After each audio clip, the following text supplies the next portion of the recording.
Davet Allah'tan Habibine geliyorsa eğer, yoldaş Cebrail, yolculuk İsra, gecenin adı Miraç olur.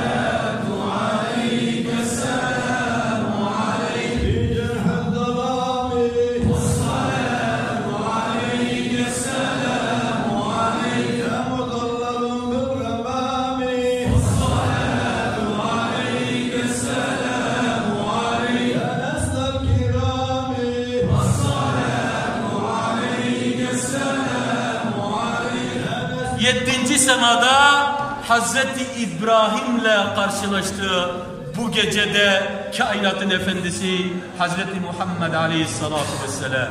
İşte makamı İbrahim Beytül Ma'mur'a vardığı zaman işte orada gördü ki her gün Beytül Ma'mur 7. semavattadır. 7. katta göklerdedir. Mekke'nin hizasında ve orada her gün 70.000 melek o evi tavaf ediyor.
Allah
من المسجد الحرام إلى المسجد الأقصى الذي باركنا حوله لنريه من آياتنا إنه هو السميع البصير. Sadakallahü.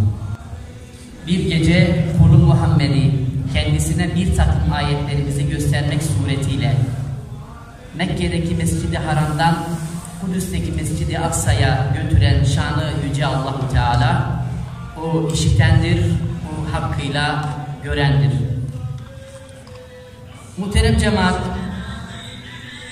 yüce Allah'ın biz kullarına bolca rahmetinin tecelli ettiği kandil gecelerinden birini idrak etmiş bulunmaktayız.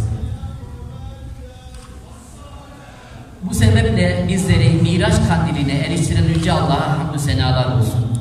Miraç Kandili Recep ayının 27. gecesidir. Ve Miraç Kandili hicretten 1,5 yıl önce vuku bulmuştur.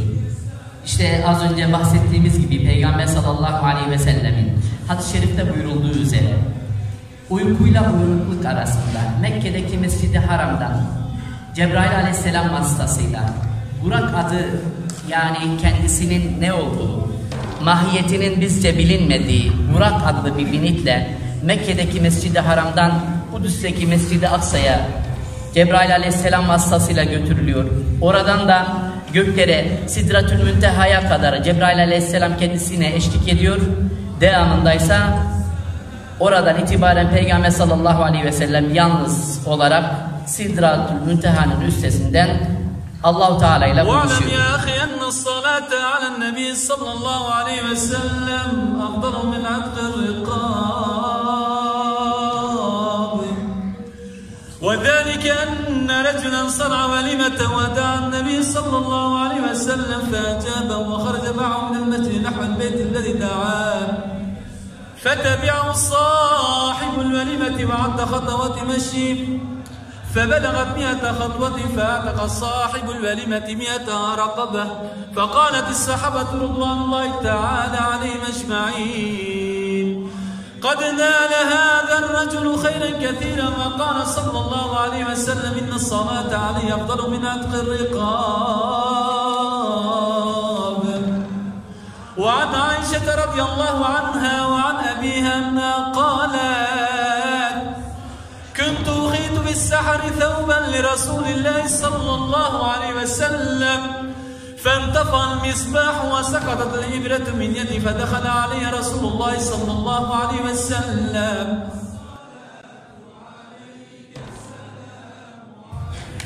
Ya Rabbi sana hamd ediyorum.